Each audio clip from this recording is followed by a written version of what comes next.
The following has Bugsy talking about annoying characters that he hates in anime.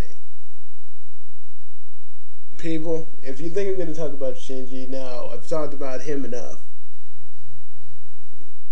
All he is basically is a realistic kid, but an emo wallowing in self-pity. I'm not saying you shouldn't be like, oh, woe is me, I had to do this, but I'm just saying, the people dying around you, you gotta go like, how much of this am I gonna do in life? And you do what you have to do. But, no, it's not on him. I want to talk about Seto Kaiba. Now, okay, Kaiba always tries to beat Yugi in any form whenever he had the chance. And, I really freaking hate him, because first he gets beat one time, he gets mind crushed. Then he fights Yugi near the castle of Duelist Kingdom, so he can get entrance into it. But here's the twist: Yugi's about to win, and Kaiba, and this is the one thing we'll focus on, because that's the one thing that really made me hate Kaiba. And I don't care if he was an orphan, and I don't care this and that about his freaking past. This one little instant made me hate him even more. And granted, he did this because he wanted to save his brother. But the thing is, Yugi would have probably did this. Pegasus, he would have said it like this is what he would have done anyways. He would have just said, Pegasus, you have to release you'd have to release Mokuba as well. Freaking Kaiba's like, oh, no, I'm gonna be the one to save Mokuba. Ugh. Screw the rules, I have Nurse Joy. Sorry, I was thinking about the abridged version of that episode when Yugi was just messing with him. He was ripping into him, and I love that. I wish that was in the actual Yu-Gi-Oh! That'd make the whole place a little bit more funny. Anyways, so he says, if you don't throw the duel and surrender, I'm going to jump off the ledge. So I'm like, you had to play dirty. You had to basically cheat to win.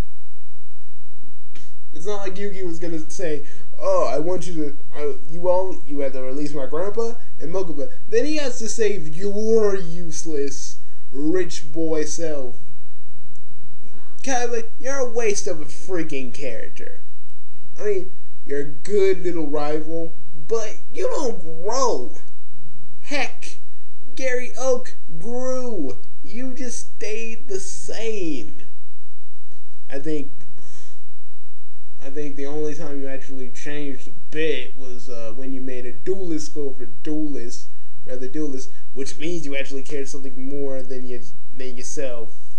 I mean, you care about your brother, but you cared about someone else other than your brother or yourself. So that that does mean something. But other than that, you didn't really change as much. And then when Yami and Yugi were fighting, you were like, he used Yami to fight me. I'm like, how did you not know? I mean, how did most of them not know that friggin' Yugi transforms, his voice is different, and all this other crap? I'd have been like, wait a minute, what's going on? Why is Yugi's voice like this?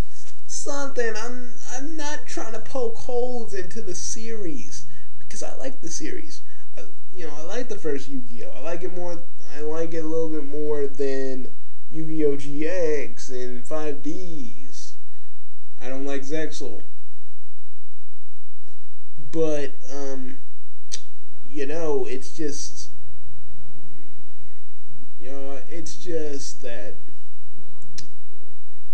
just that, I'd have been like, oh, crap. Yugi, you're possessed by a pharaoh? Is he trying to kill you? Like, what's going on? I I mean, I'd ask questions. I mean, that's the kind of person I am. I'll ask questions and stuff. You know, stuff like that. And you know, freaking the thing they could have done with Bakura, like the moment he turns evil again after throwing the Millennium Puzzle, I would kill him. Yes, I'd kill him. Let's see him make another. Let's see him make another body. Let's see him make another body. Let's see him be a Millennium Marine without a body. that's messed up. Another little, and what was the other chick that liked Yugi? Was her name Jessica? The little kid. I can't remember her name. She had a teddy bear and stuff, and she hated Yugi because Yugi's grandpa supposedly stole his card or something. And I was like, stole the Blue Eyes Red Dragon card. And I'm like, he probably didn't do that. You probably don't know the whole story. You just jumped off at the handle because you didn't know the true story. You assumed. Kind of like Terry Kenyon in freaking Ultimate Muscle. Oh yes, I'm gonna go at him next. Okay, a lot of people, if you hadn't seen me do Saturday afternoon, where I was doing the second or third Ultimate Muscle episode with Terry Kenyon constantly messing with Kid Muscle. I'll give you a refresher course. Terry Kenyon thinks that freaking King Muscle stole all the glory and his dad was a sucker for it. Then freaking King Muscle comes in like a robe and kind of like in a hoodie and tells him, King Muscle actually did care about his dad and a whole bunch of stuff and stuff like that. And Terry helps him. But you know what I would do? And I'll tell you this. You know what I'd do? I would beat the living crap out of Terry after that. I don't care. Because Terry was like, your dad held out the glory and everybody helps you and blah blah blah. I'd have been like, now you decide to help me. I'd just be beating him down. It'd be like Christmas Story, but we're in space. Because, you just don't start messing with somebody and then now you have to change your heart. No. If Kid Muscle was more like me, I'd beat him down. Because I'm like, you don't freaking bully somebody because you don't know the facts. See, that's what you get when you assume crap without knowing the actual truth. Because at the end, Terry, you're a snot-nosed kid and you always were one. Ugh! Dang, buddy, so you love singing Saturday morning cartoon characters? Sorta. Alright. Okay. Dude, give me one more. Let me see. What other character can you talk about that is annoying? I can't. I don't know. I can talk about Dr. Venture, but he's not really annoying. This is how he is.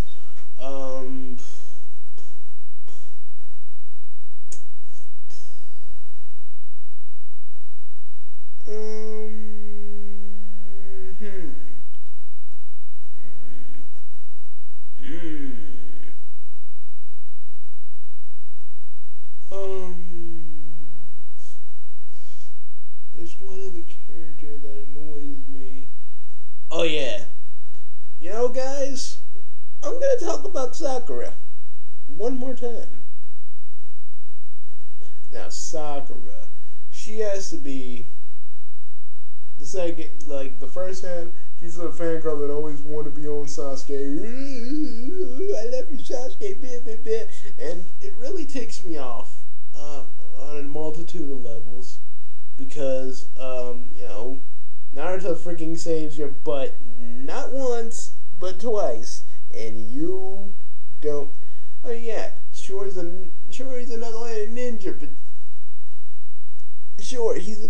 Okay, but sure, he's a knuckleheaded ninja, but he deserves like something from you. He's not even a date. Just yeah, you thank him, but Jesus, who's like who saves you?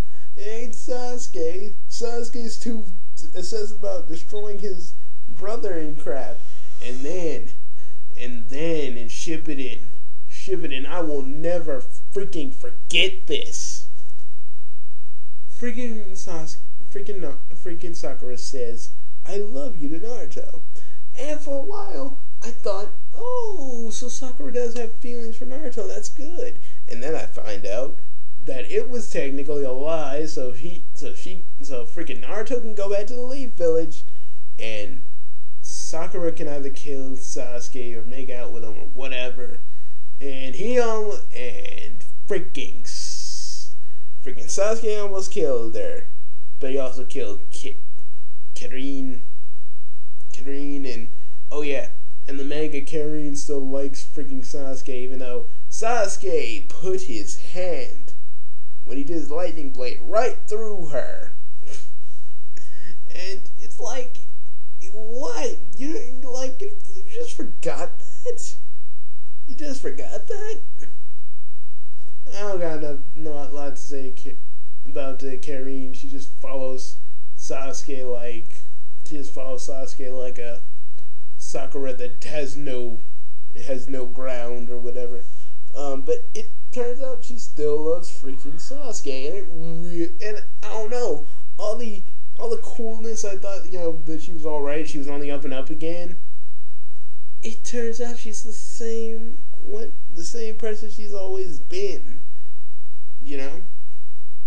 And I kind of blame Kishimoto for that because we doesn't really develop her that much.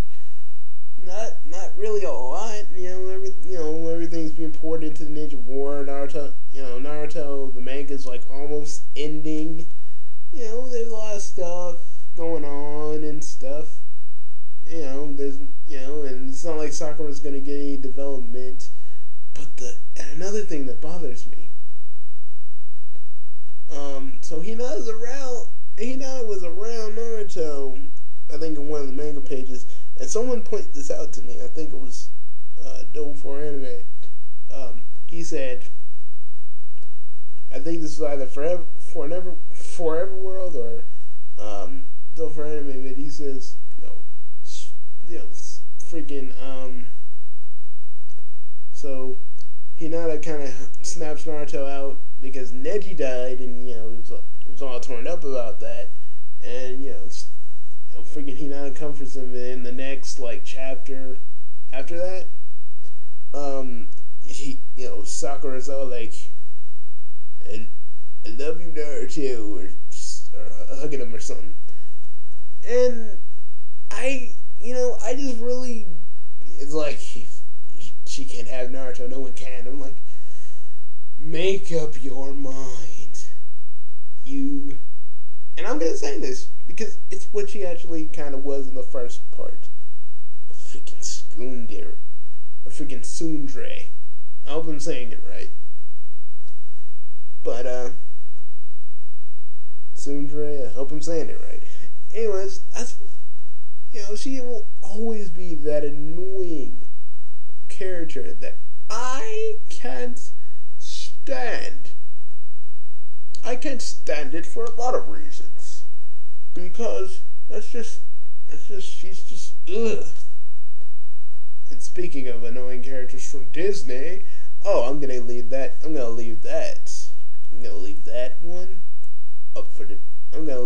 up. People, if you got any other characters from any anime, cartoon or whatever, I will talk about it. And it don't even have to be cartoons. It could be cartoons, video games, comics. I'll go whichever. But I either have to know the character, or you have to send me something that you find annoying about this character, and if I think it's annoying enough, I will probably use it in the episode. And I will also credit you. I will also give you a shout out because you'll be the one that brought this to my attention. So anyways, I hope you enjoyed this. I didn't think I'd have annoying characters as a series, but it's a little side series. Up, you guys just send me your annoying characters that you cannot stand, and if I know a little bit more about them, I will do a annoying character thing on them. But oh, and if you guys can give me suggestions, because the next one will be about who from Phineas and Ferb. And don't get me wrong, she's the kind of like the driving force of the show. It's not a Phineas and Ferb episode if she doesn't try to bust them. But still, I still get angry at it. I don't know. But, I'll do that later. See you guys later, folks. This is Annoying Characters, Episode 1. I know the other one would have been Episode 1, but that's kind of a pilot, but this is Episode 1. See you guys later.